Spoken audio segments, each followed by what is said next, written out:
ಉತ್ತರ ಪ್ರದೇಶ ಈ ದೇಶದ ರಾಜಕಾರಣದ ವಿಚಾರದಲ್ಲಿ ಅಥವಾ ದೆಹಲಿಯಲ್ಲಿ ಯಾರು ಗದ್ದುಗೆಯನ್ನು ಏರಬೇಕು ಅನ್ನೋದನ್ನು ಡಿಸೈಡ್ ಮಾಡುವಂಥ ಪ್ರಮುಖ ರಾಜ್ಯ. ಈ 72ರಲ್ಲಿ ಬಿಜೆಪಿ ಮೈತ್ರಿಕೂಟ ಅಥವಾ NDA ಮೈತ್ರಿಕೂಟ, ಅಲ್ಲಿ ಬಿಜೆಪಿ ಮತ್ತು ಅಪ್ನಾದಳ್ ಒಟ್ಟಿಗೆ ಇದೆ. ಅವರಿಬ್ಬರು ಸೇರಿದರೆ 72 ಸೀಟ್ ಗೆಲ್ತಾರೆ ಅಂತ ಹೇಳ್ತಿದೆ. ಅಂದರೆ 2014ರಲ್ಲಿ ಇದೇ ನಂಬರ್ ಬಂದಿತ್ತು, 19ರಲ್ಲಿ ಸ್ವಲ್ಪ ಕಡಿಮೆ ಆಗಿತ್ತು, 65ರ ಆಸುಪಾಸಲ್ಲಿ ಬಿಜೆಪಿಗೆ ನಂಬರ್ ಬಂದಿತ್ತು. ಬಟ್ ಈ ಬಾರಿ ಮತ್ತಷ್ಟು ಹೆಚ್ಚು ಸೀಟ್ ಬರುತ್ತೆ ಯುಪಿಯಲ್ಲಿ. ಯುಪಿ ಅಯೋಧ್ಯೆಯ ರಾಮ ಮಂದಿರ ಇರುವಂಥ ರಾಜ್ಯ, ಯೋಗಿ ಆದಿತ್ಯನಾಥ್ ಅವರು 2ನೇ ಬಾರಿ ರಾಜ್ಯಭಾರ ಮಾಡ್ತಾ ಇರುವಂಥ ರಾಜ್ಯ, ಹಿಂದಿ ಹಾರ್ಟ್ಲ್ಯಾಂಡ್ ಅಂತ ಕರೀತಾರೆ ಇದನ್ನ.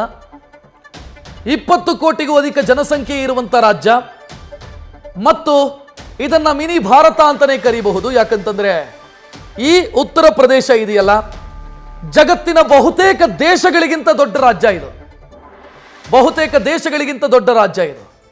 ಜಗತ್ತಿನ ಬಹುತೇಕ ದೇಶಗಳಿಗಿಂತ ಜಾಸ್ತಿ ಜನಸಂಖ್ಯೆ ಇರುವಂತ ರಾಜ್ಯ ಇದು. ಸೊ ಅಂತ ರಾಜ್ಯದಲ್ಲಿ ಬಿಜೆಪಿ ಈ ಬಾರಿಯೂ ಕೂಡ 72 ಸೀಟನ್ನು ಗೆಲ್ಲೋ ಮುಖಾಂತರ ಇಂದ್ರಪ್ರಸ್ಥದ ಗದ್ದುಗೆಗೆ ಹತ್ತಿರವಾಗುತ್ತೆ. ಅಂದ್ರೆ ದೆಹಲಿ ಗದ್ದುಗೆಗೆ ಬಿಜೆಪಿ ಹತ್ತಿರವಾಗುತ್ತೆ ಅಂತ ಸಮೀಕ್ಷೆಗಳು ಹೇಳ್ತಾ ಇದ್ದಾವೆ. ಉತ್ತರ ಪ್ರದೇಶವನ್ನ ಗೆದ್ದರೆ ದೆಹಲಿಯನ್ನ ಗೆದ್ದಂತೆ, ಅಥವಾ ಲಕ್ನೋದಲ್ಲಿ ರೆಡಿಯಾಗುವಂಥ ರಿಸಲ್ಟು, ಇನ್ನೂ ಪರ್ಟಿಕ್ಯುಲರ್ ಆಗಿ ಹೇಳಬೇಕು ಅಂತಂದ್ರೆ ದೆಹಲಿಯ ಸಿಂಹಾಸನ ಅದು ರೆಡಿ ಆಗೋದು ಲಕ್ನೋದಲ್ಲಿ, ಉತ್ತರ ಪ್ರದೇಶದ ರಾಜಧಾನಿಯಲ್ಲಿ ಅಂತ ಒಂದು ಮಾತಿದೆ. ಸೊ ಅಲ್ಲಿ ಹೆಚ್ಚಿನ ಸೀಟನ್ನು ಗೆದ್ದರೆ ಅವರು ಅಧಿಕಾರಕ್ಕೆ ಇರೋದು ನಿಶ್ಚಿತ ಅನ್ನೋ ಲೆಕ್ಕಾಚಾರ. ಇಲ್ಲಿ ಕಾಂಗ್ರೆಸ್ನ ಪರಿಸ್ಥಿತಿ ಹೆಂಗಿದೆ ಅಂತಂದ್ರೆ 17 ಸೀಟಲ್ಲೇನೋ ಅವರು ಕಂಟೆಸ್ಟ್ ಮಾಡಿದ್ದಾರೆ, ರಾಹುಲ್ ಗಾಂಧಿಯು ಕೂಡ ಒಬ್ಬರು ಅದರಲ್ಲಿ. ಸೊ ಉತ್ತರ ಪ್ರದೇಶವನ್ನು ಗೆಲ್ಲೋದಕ್ಕಾಗದಿದ್ದರೆ ಅಥವಾ ಕಾಂಪಿಟೇಷನ್ ಕೊಡೋದಕ್ಕಾಗದೇ ಇದ್ದರೆ ಕಾಂಗ್ರೆಸ್ ಯಾವತ್ತಿಗೂ ಕೂಡ ಉದ್ಧಾರ ಆಗೋದಕ್ಕೆ ಸಾಧ್ಯ ಇಲ್ಲ. ಸೊ ಇಲ್ಲಿ ಉತ್ತರ ಪ್ರದೇಶದಲ್ಲೇ ಕಾಂಗ್ರೆಸ್ ಸಿಕ್ಕಾಪಟ್ಟೆ ವೀಕ್ ಇದೆ. ಮತ್ತು ನಾವು ಅಧಿಕಾರಕ್ಕೆ ಇರ್ತೀವಿ ಅಂತ ನಿರೀಕ್ಷೆ ಆದರೂ ಇಟ್ಕೊಳ್ಳೋದಕ್ಕೆ ಹೇಗೆ ಸಾಧ್ಯ ಗೊತ್ತಿಲ್ಲ. ಎಕ್ಸಿಟ್ ಪೋಲು ಕೂಡ ಉತ್ತರ ಪ್ರದೇಶ ಬಿಜೆಪಿಯ ಪಾಲು ಅಂತ ಹೇಳ್ತಾ ಇದೆ. ಏನೊಂದು ರಿಸಲ್ಟ್ ಬಂದಿದೆ, ಎಕ್ಸಿಟ್ ಪೋಲ್ ರಿಸಲ್ಟ್ಗಳು ಬಂದಿದೆ. ಅದರ ಆಧಾರದ ಮೇಲೆ ನರೇಂದ್ರ ಮೋದಿಯವರ ನೇತೃತ್ವದಲ್ಲಿ NDA ಎಲ್ಲ ಎಕ್ಸಿಟ್ ಪೋಲ್ಗಳನ್ನು ಒಟ್ಟಾಗಿ ಸೇರಿಸಿ ಸರಾಸರಿ ತೆಗೆದರೂ ಸಹಿತ ಸುಮಾರು 350-360 ಸ್ಥಾನಗಳನ್ನು ಕನಿಷ್ಠ ಪಕ್ಷ ಗಳಿಸ್ತಾ ಇದೆ.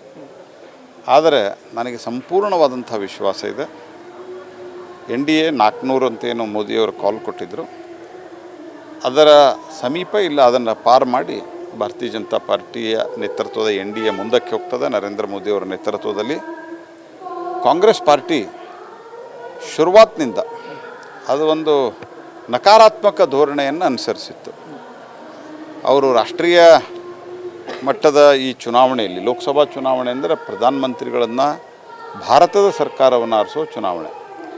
ಆದರೆ ಇವರೆಲ್ಲರೂ ಸಹಿತ ಪ್ರತಿ ಹಂತದಲ್ಲಿ ಸ್ಥಳೀಯವಾದಂಥ ವಿಷಯಗಳನ್ನು ತೆಗೆದು ಚರ್ಚೆ ಮಾಡಲಿಕ್ಕೆ ಪ್ರಯತ್ನ ಮಾಡಿದರು.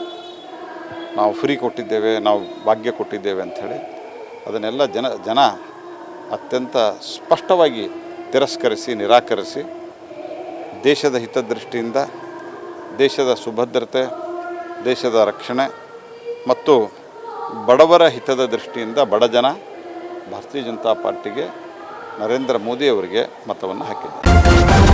ನ್ಯೂಸ್ ಫಸ್ಟ್, ನಿರ್ಭೀತಿಯಿಂದ ನಿಮ್ಮ ಪರವಾಗಿ.